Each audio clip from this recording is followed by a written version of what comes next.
we're live. I don't know if anybody's out there. Gonna check. Hang on. If nobody else, Rusty is supposed to be out there. Oh, nope. We are live. See? Oh, right. Backwards. It's us, guys. It's very meta. So we'll give everybody a couple minutes. I know it can be a little hard for people to have to shut down the streaming system and then go into either YouTube or Facebook to get to us. And if any of your friends are like, how do I watch the Talkback? Send them to the Cloverdale Performing Arts YouTube page or the Triple H Facebook page. And then, let's see here.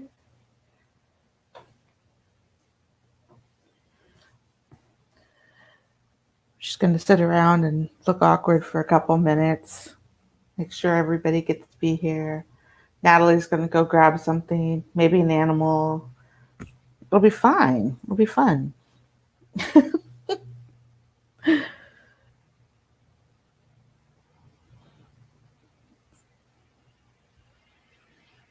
Okay. Check the YouTube page.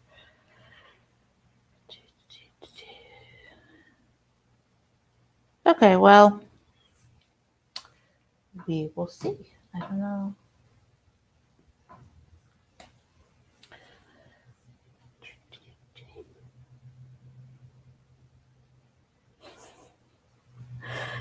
Because Ellen keeps freezing, her hair keeps blowing like super dramatically in every shot. It's amazing. It doesn't freeze on my end, so I can't tell when it's freezing, unfortunately. Like, I keep moving. Yeah. Oh, it's okay. Like I said, it gives us amazing hair shots. It's like you're doing a hair commercial for us. So it works for me. Okay, I'm going to say we're going to go ahead and get started.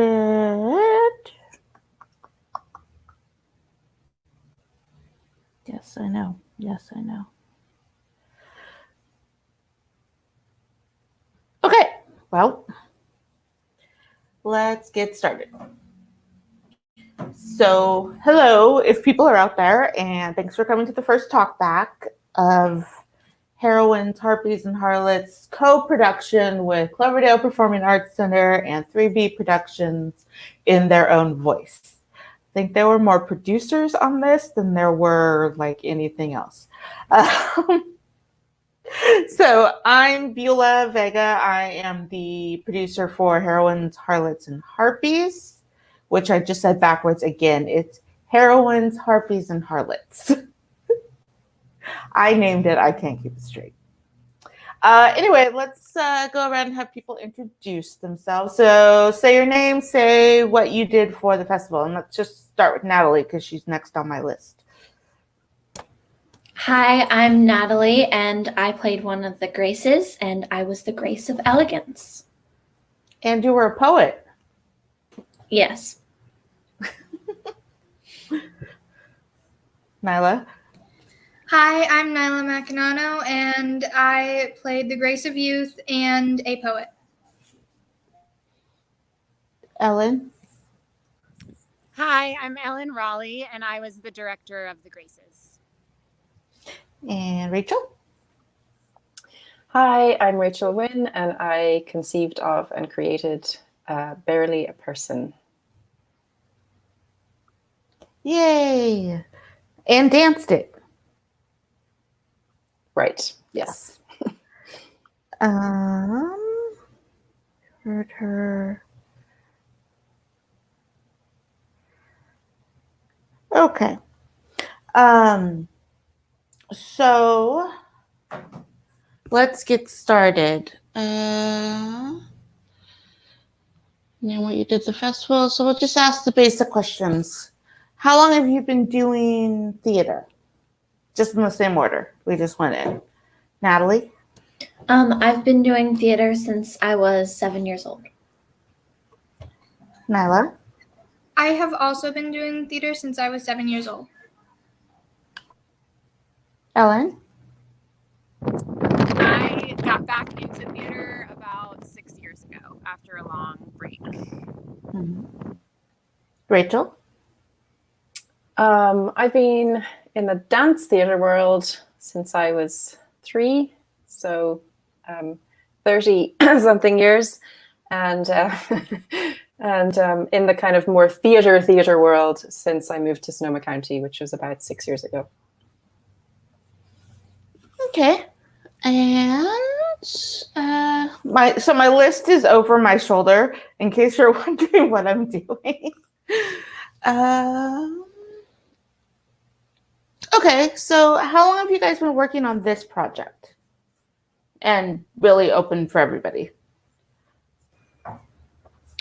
How long have we been working on this project? I think it was around a month, right? Yeah, I would say around a month, maybe a little more than that. Yeah. I think you spent like 3 weeks maybe before Mhm, I started that's what I directing it, thought. working on the poetry, and then about a month Yeah. on actually. So I would blocking say it. almost around 2 months. Yeah. Really focusing on it. Yeah.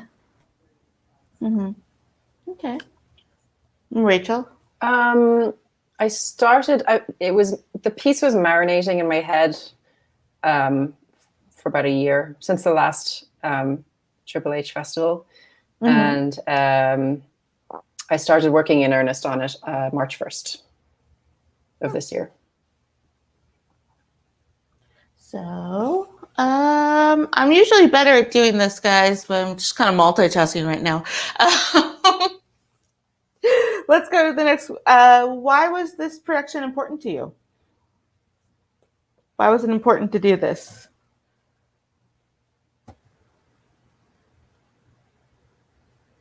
Anyone? Can start. No one? Okay. I was involved with this festival last year, and it was just an amazing experience being part of something that was all female identified, written, directed, acted. And it really made me realize how much the theater I'd been involved in before, that most of the characters that are women are not being written by women, and the women that we then see in the culture, in the media culture as we grow up, are women mainly created by men, which just creates, there's an intimacy and a layered expression that I felt came out in the pieces last year, and so I definitely wanted to be involved again this year. And I loved that what I did get to be involved in was the Graces, because I feel like that show is really kind of talking about that transition of starting with these embodiments of what we're told we're allowed to be as women, kind of, or what we're told we should be as women. And then what's the process for young women to find their own voice and to find parts of themselves that maybe fit that definition and parts that don't, and to fully step in to that expression of themselves. So it was wonderful to be a part of again. Cool. For that reason. And also, I think it's really important for me to do this because, especially with my piece, I'm talking about strength and, you know, how it doesn't have to be loud and how it can be quiet. And I feel like women are so strong, but at the same time, they're so graceful and kind and just lovely human beings. And I feel like that's a really important message to get out, that, I mean, we're strong every single day as women. Maybe we realize it sometimes, maybe we don't, but I feel like that's a really important message to put out there.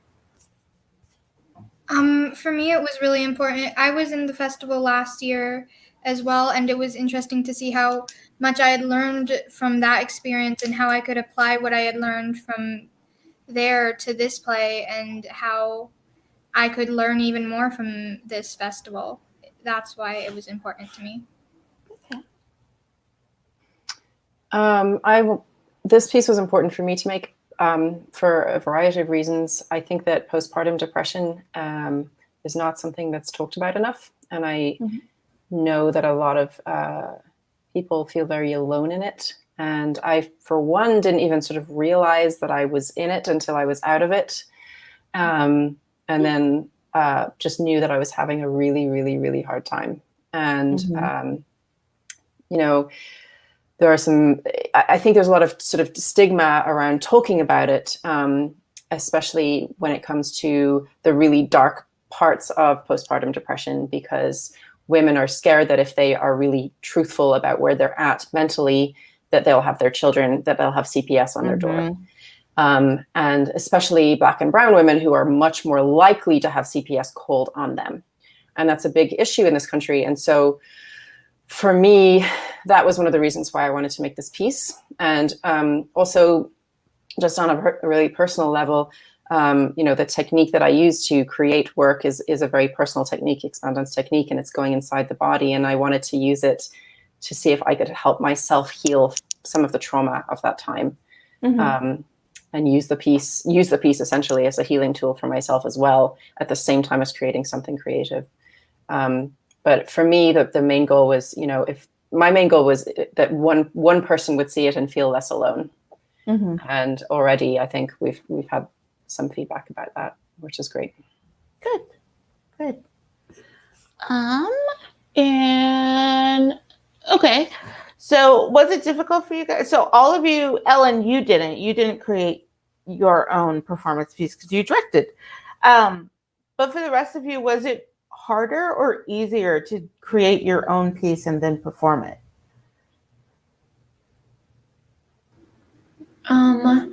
I mean, I think for me personally, it was a little bit easier because, I mean, what I wrote, I mean, it came from me. It didn't come from anybody else. It came from like my heart, what, in a sense, what I really believed. And I feel like it was easier to perform because I kind of knew what I was talking about. And, you know, all I had to do was kind of memorize a couple lines and, you know, I had, you know, all the rest inside of me, really. For me, I think it was also easier because after I had kind of found what I was talking about and like found the meaning behind the words I had written, it was kind of easier to see myself playing it. Yeah. Cool. It's harder for me. It's harder for me to be in a piece that I'm choreographing. It's why I don't do it. I haven't done it for 23 years. I've been working with, and there's a reason, you know, dancers are amazing and dancers can do incredible things with their bodies and dancers can do the things that I see in my head that I want them to do. And I've sort of pretty much always been a choreographer first and a dancer second. And I like to dance, but I much prefer to have someone else do it because I feel like they can do it better than me. And so, so it was super vulnerable for this piece to be doing it, you know, partly because of COVID. I didn't want to have to involve people in the studio, but also, it sort of had to be me because this piece was so intensely personal.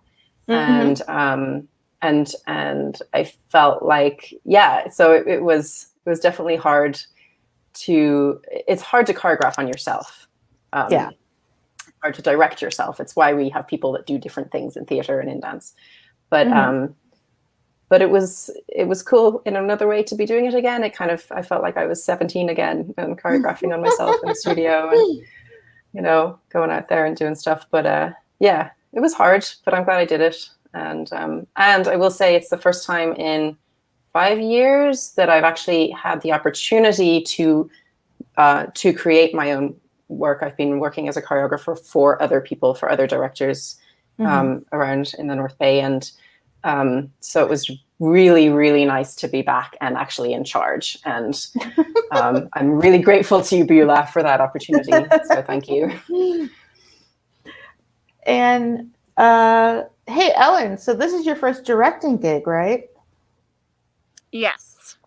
So how was that? How was it different from being an actor?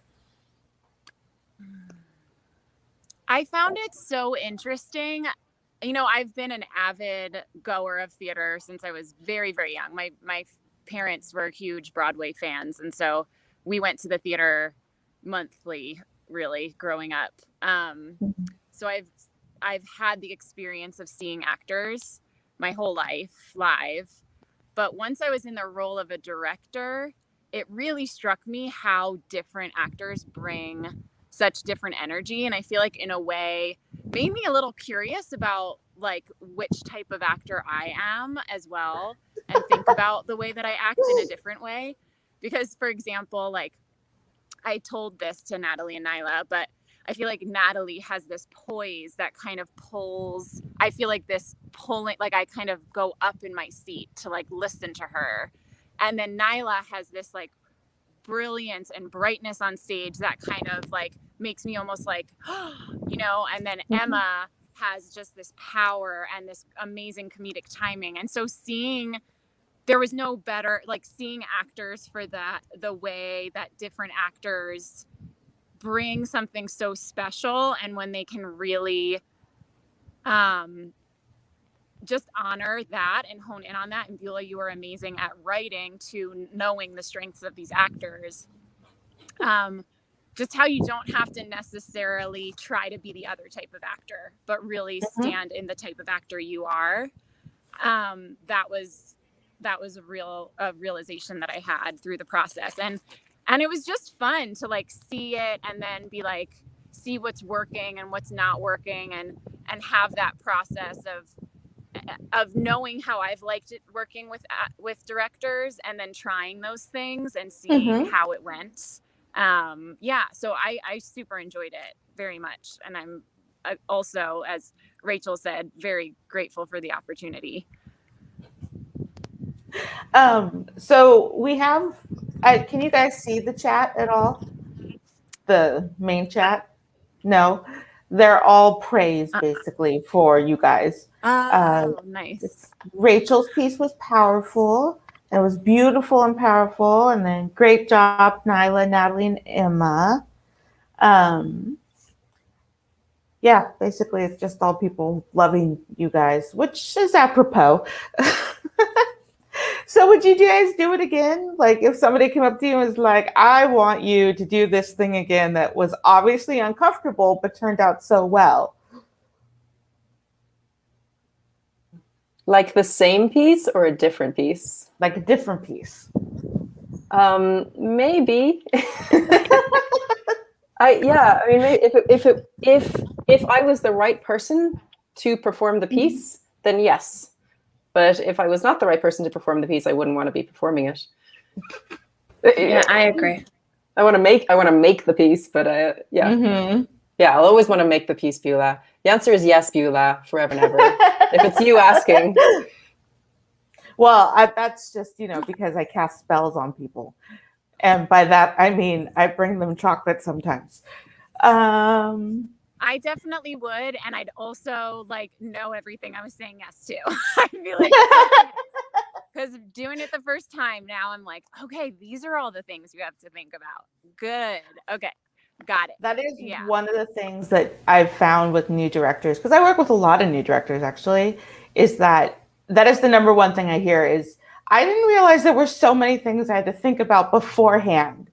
It's like, yeah, there's a million things and a million questions and a million, So, Christy Burton would like to know, Rachel's piece looked very physically intense. How many takes did it take for you guys to do it? Yeah, it was. It took a lot of takes, and the thing was that we didn't break it up. We just did the whole piece again and again and again and again. We didn't break it up into okay, we're doing this shot now, and then we're doing this shot now, and then we're doing this shot. Because of the fact that it was an emotional journey for me through the piece, I couldn't just drop in on it and drop out of it because I wasn't acting.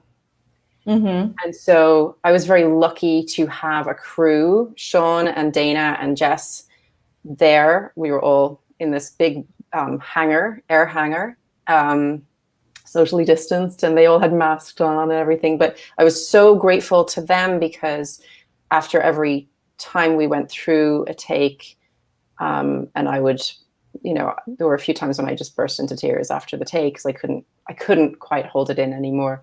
And they would say, "Are you okay? Do you need a minute? Do you need to take 5?" And I would go out and I would take 5. And they were so supportive. I mean, they were just the most amazing crew because it was a really vulnerable thing to have to go through that. And yeah, it was physically demanding, but not as much as a lot of dance is. Honestly, there wasn't really a lot like of dance in that. But yeah, just emotionally having to go through those takes again and again was a lot. But we actually finished filming it in one day, which none of us were expecting. Wow. So that was kind of a miracle. Okay. This was also for Rachel. What was the hardest part of doing this piece for you as a mother? Finding childcare to get in the studio and rehearse it. Yeah, and having to pay for childcare while I'm in the studio and pay for the studio. So it cost me a lot of money actually to make this piece, but it was worth it. Yeah, that's probably the hardest thing, getting childcare. Yeah, and just being tired, like being in the studio after momming for a full day is intense. But yeah, and then probably the other part of it that was hard was just having to go back in my body and find those places where the trauma still was residing from that time of postpartum depression /rage/anxiety, and having to delve deep into those cells and bring it out in order to create art. Not an easy thing to do, but something that I kind of get off on, so it's fine. Moving on. No, I mean, you know what I mean. I do know what you mean. I thrive through that healing process. Yeah, I think we all do. I think that's a little bit why we all do it. Yeah, because it's a little masochistic, but it's also this is where I'm getting my stuff. This is where I'm getting the choreography from. Yeah, we've lost Ellen. So we have another question. Are you nervous before a performance? And if so, how do you remain so composed and calm? And this is a little different, of course, because these were all filmed, but they were still performances. There were other people other than the people we see on stage. So, and actually that kind of ties into, was it different for the piece being filmed instead of on stage? Well, for me, I'm always nervous before performances. And what I try to do is, for my first play, I was a wreck. But when I got on stage, it was kind of all the stress just melted away. So I kind of try to remember what it felt like to do my first play and to watch the audience out there. So that's what I try to do. And also, this is kind of tying both of the questions together. So if I always feel, I mean, no matter what production I'm doing, no matter if it's a little school play or whatever, I just always get nervous. I think that's just kind of a part of performing. And I mean, it's something that you have to deal with. I try to think why I'm doing it and how I could benefit people from doing it, and also that always makes me feel better. And also seeing people out in the audience, smiling after I do my piece or laughing, that always makes me feel happy. And also about filming it live instead of on stage. I mean, it is different filming it with a mask on and apart, and no one's in the audience. There's a camera, but I mean, at some point to really prove a point and to make your statement powerful, you have to ignore all those things, and you have to kind of sort of imagine what it would be like if 100 people were out in the audience looking at you, and you have to kind of imagine that sometimes if you're kind of feeling out of it. But yeah, it was, I didn't mind it being filmed. Rachel? Well, in terms of nerves, yeah, I get nervous absolutely before anything. Yeah, actually, that's true. Before everything, I get nervous. But especially like with performance, I do a lot of jumping. I do a lot of jumping around, and I like do a lot of shaking out of my nerves. And I have to get it through the body, because that's just that's my first point of access to anything. So I'll do my warm ups and stuff. But I also have affirmations that I say every time, like before I go on stage or before I do a shoot or anything like that. I have my own little prayers and affirmations that I say. And then for this piece, especially, like Natalie said, for my piece too, I just had to keep reminding myself, like, this is not about you. This is for all those mothers out there, like millions of mothers who are just struggling every day, and this is not about you. So I'm just like here to give a message out, but it's not about me. And that helped me kind of get out of my head. Good. Yes, just to answer a side question really fast. Yes, Vicky, it's Laura J. Davies, and they will be here for the Talkback next Sunday at 4, and you are welcome to attend that Talkback if you'd like as well. Anybody who's seen the show are welcome to attend any of the Talkbacks, and there will be different artists at each of them. Let's see. Samantha Makinano asks, Rachel Wynne, I had such a strong reaction to your piece. You danced the essence of PPD. It was hard to watch, and that's awesome. And if anyone doesn't know what PPD is like, your performance is an education. That was very true. Thank you also, for saying that. At the bottom of you guys can't see it, but the audience can see it. At the bottom of the screen is the website and phone number for the the PSI, Postpartum Support International. Yeah, right. Is streaming. So if anybody needs that information, it's right there for you. Yeah, and we also set up some resources on the Expandance page, expandance.com/resources. But yes, PSI is a great place to start. Okay, I don't see any other questions, and we're coming up on time here. So, do you guys have anything else you want to say? Any last words of wisdom, questions, comments, statements for the good of the cause? I just want to say thank you, Beulah, because this was, the last year was hard for everyone. And I know that like getting back in the saddle, as it were, and creating art again, especially as a mom, because I have this like, when you become a mom, you're a mom then, and it's great. But also you kind of forget that you're also an artist, and you forget that you're an adult who can have conversations with people and create things.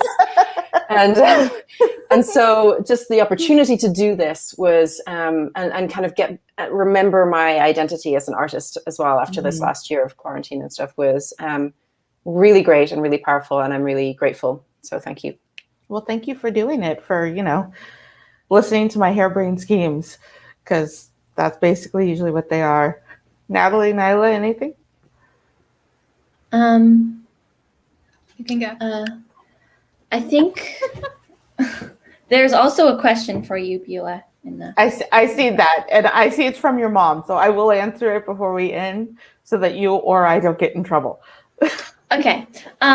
So for me, I feel like through this experience, I've kind of like, it made me learn a lot about myself and how strong I can be and how strong a woman can be.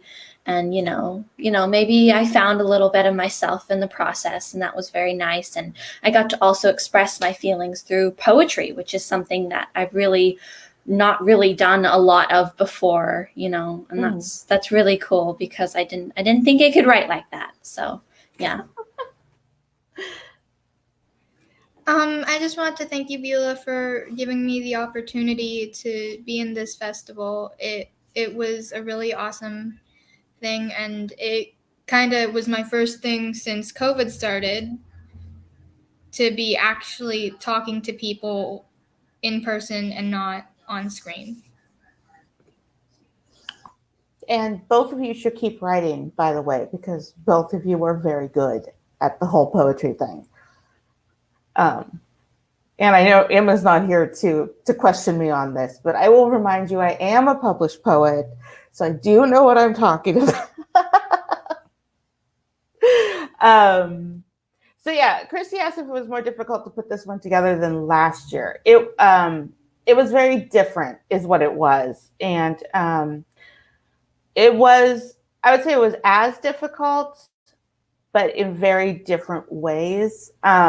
It's hard to be a producer in terms of filming, especially when you're not actively involved in all the filming. So like I saw the finished festival for the first time on Tuesday, which usually as a producer, I've already seen all of it before, you know, even the tech crew comes into it. So it was a much more condensed process for me. And because of that, it was a lot more hectic than normal. But, you know, there were also good things. It meant that we weren't in a full tech week where we were up until 1 a.m. trying to fix things. So yeah, I don't know if it was more. It was definitely different, but probably as difficult. So, and anything else? Questions, comments? And Melissa says, congratulations. And that is true. Congratulations are very well earned for you three and Ellen, who has disappeared into the wilds of the internet. So, okay. Well, thank you so much. We have another show at 8, and our next talk back is tomorrow at 4:00 right here. Okay. Thanks, guys. Thanks. Bye. Bye. Thank you. Bye.